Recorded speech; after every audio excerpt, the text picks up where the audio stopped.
En un primer momento en mi investigación doctoral me enfoqué a hacer estudios de padres gay, pensando que era como otro espacio donde podía identificar cambios en las masculinidades, y después me enfoqué a hombres que bailan para otros hombres heterosexuales. Dentro de mi investigación lo que hice fue ir a lugares donde bailan hombres gays o heterosexuales para otros varones, ya sean heterosexuales, bisexuales, gays. Entonces ese era mi interés y bueno, les comento.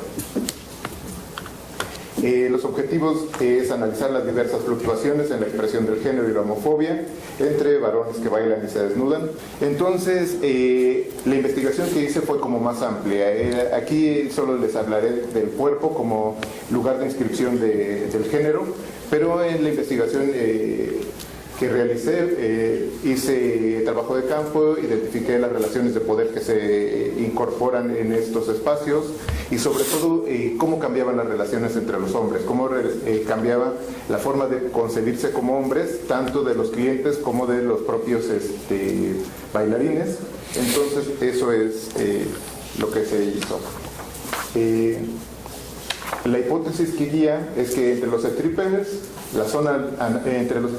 heterosexuales, la zona anal se convierte en una frontera para identificar al sujeto que se apega a la heteronormatividad y quien se señala como el sujeto abyecto. De ahí que la expresión de la identidad heterosexual dependa del resguardo de esa parte del cuerpo, con la cual puede convertirse en el último reducto de la masculinidad entre estos bailarines.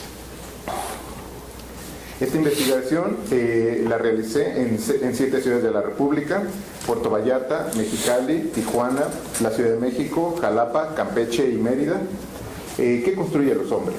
Primeramente, todos somos parte de una cultura de género, de acuerdo a la definición del Samuñiz, y de esta cultura de género se deriva lo que es la socialización, cómo nos integramos como parte de esta sociedad, la generalización, cómo nos atribuyen el sexo al nacer, ya sea si tienes órganos genitales de la hembra, serás una mujer, si tienes órganos genitales del macho de la especie humana, serás un hombre, y a partir de eso te empiezan a catalogar y encuadrar en cómo debes actuar.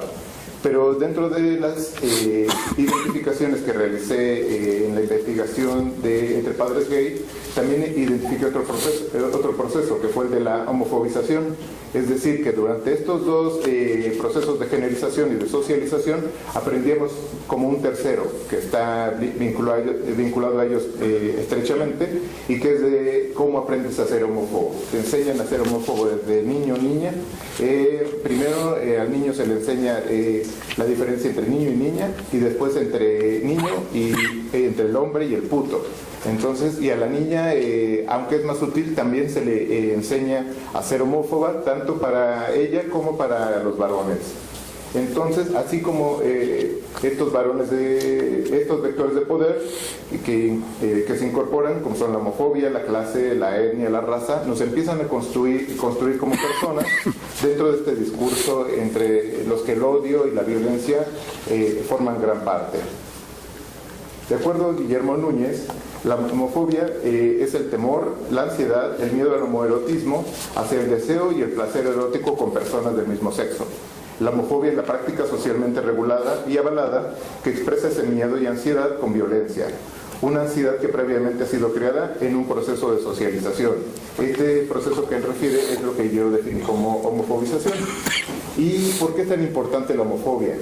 Porque como varones nos enseñan a ser jueces de uno mismo, en el que nosotros debemos juzgarnos de que no tenemos, como dicen los españoles, que no se nos sale la pluma, que no se nota que es distinto, o que te apegas al ideal de hombre, al ideal de esta masculinidad hegemónica, que debe ser, el hombre tiene que ser feo, fuerte, formal y franco.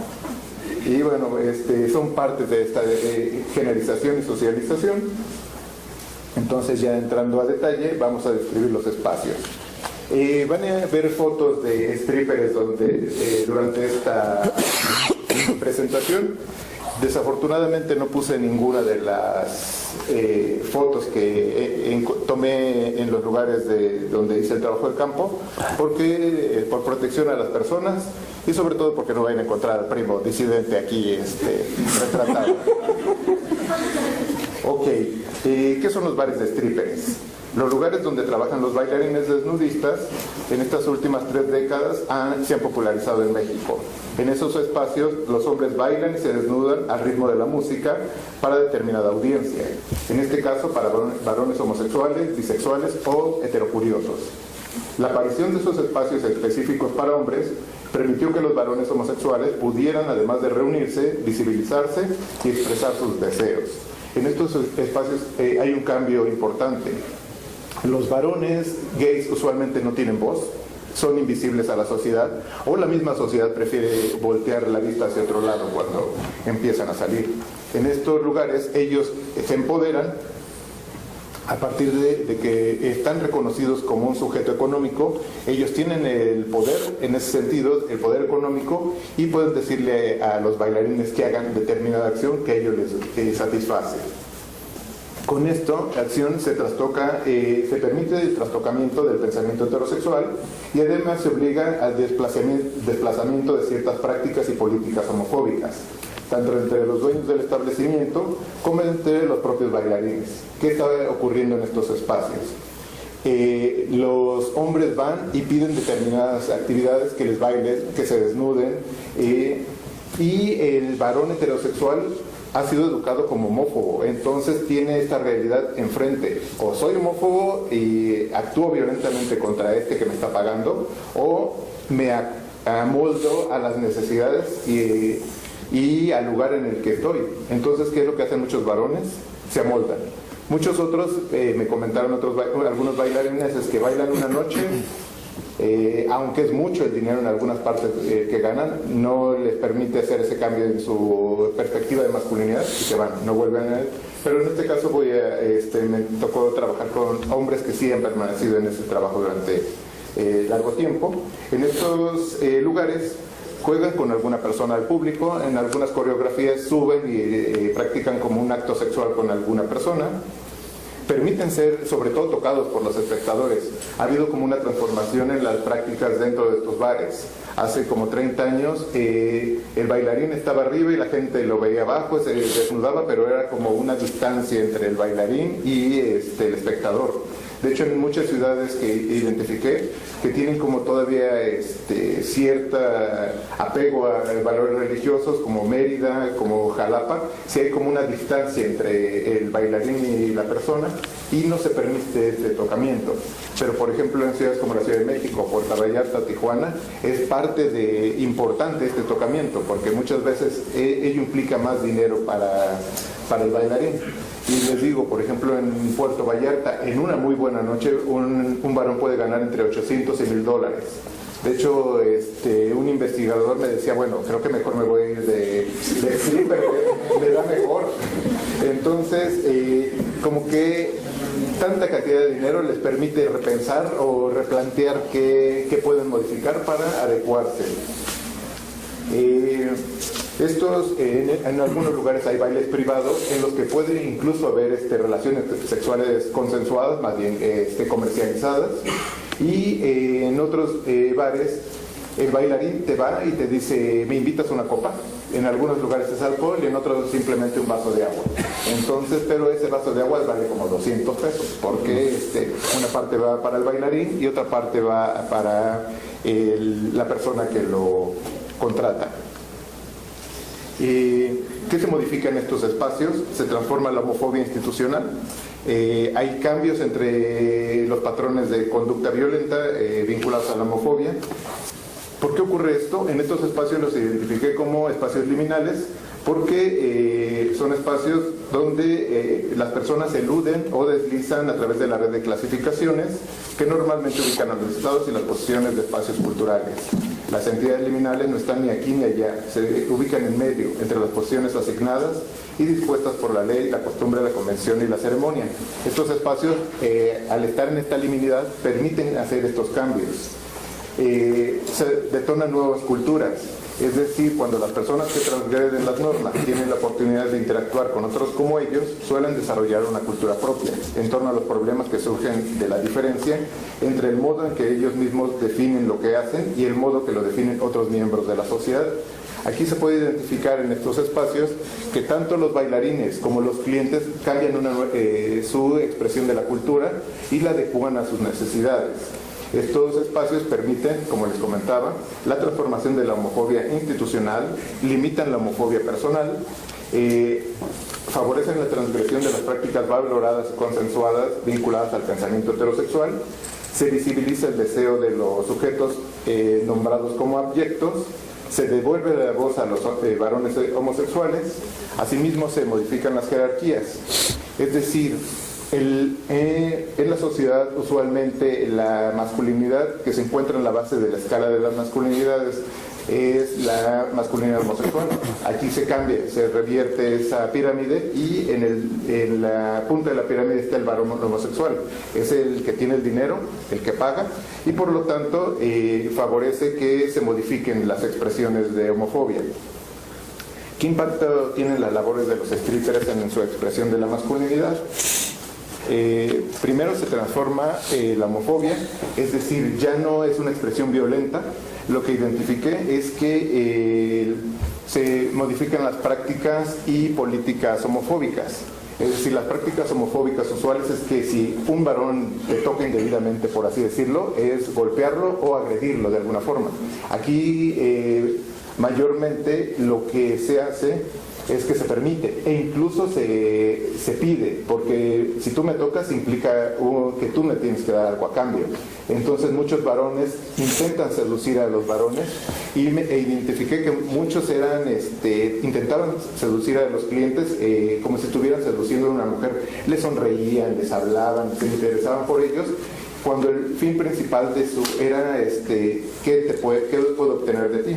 Entonces, en un cierto sentido, congelan al homófobo, es decir, dejan de ser vigilantes de la masculinidad, ya no son jueces de su persona y de otros hombres, hasta cierto punto, porque ya no se juzgan si al tocar, porque hay unos muy audaces que después de bailar llegan y en lugar de apretarte la mano te aprietan en la entrepierna.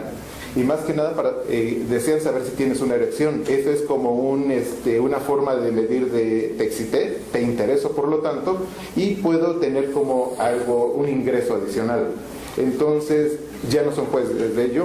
Entre los bailarines heterosexuales no se juzgan esas prácticas porque finalmente las cuestiones de prestigio van ligadas a quién tiene buenos atributos físicos y quién gana más dinero. Entonces, si esa forma que tienes para obtener el dinero te hace como más rico, dice, bueno, es tu cuestión, no critican esas acciones. A quien critican es al bailarín homosexual. Vuelve a estar los strippers homosexuales en la base de la escala de masculinidad, porque a ellos simplemente les gusta que lo hagan. Entonces eso hace un gran cambio. Hay una gran modificación de frontera en el sentido de que el cuerpo como frontera se modifica. Usualmente entre varones el toque debe ser como muy superfluo. Entre estos bailarines ellos permiten que sean tocados e incluso incitan este tocamiento por parte de la clientela, pero de repente empiezan a darse cuenta de qué van a permitir y qué van a prohibir en estos cambios de esta frontera, y se dan cuenta que el último reducto que tienen es el culo. Y por eso puse esta foto de este libro que se llama Por el culo, porque decía, bueno, ¿qué cambian estos varones? Era como mi idea de qué se está modificando. Y al momento, en las primeras veces que acudí a estos bares, procuré no ser cliente, sino simplemente observador. Pero en algunos tuve que ser cliente porque no querían darme la entrevista. Entonces decían, bueno, en algunos espacios me decían, te doy la entrevista, porque sí les decía qué estaba haciendo, pero me contratas un privado. Y yo, bueno, ok, entonces igual. Es sufrimiento la cátedra. Entonces, como les decía, la primera vez fue en la Ciudad de México. Me siento, puse mis manos en mis piernas, dije, bueno, vamos a ver ¿Qué ocurre? Empezó a bailarme y de repente él tomó mis manos y las puso donde él quería. Ya me habían comentado algunos de mis apoyos en el trabajo de campo. Hubo muchas personas que con su valioso conocimiento en esas prácticas me guiaron y me decían, usualmente la zona anal no la puedes tocar. Entonces, ¿qué era lo que hacían? Ya que me puso en las manos, pues intenté aproximarme a esa área con la mano y el varón discretamente se movió. Entonces dije, este empieza a ser como el último reducto y ya para concluir les digo, se mueve esta frontera y déjenme recorro, bueno, se mueve esta frontera y cambia la masculinidad del varón, la adecua en esos espacios. Desafortunadamente tan pronto vuelven a salir de ese espacio, desaparece cuando se sale la luz, vuelve a salir el varón que continuamente vive y que puede ser machista, misógino y que nada modificó esa noche. Gracias.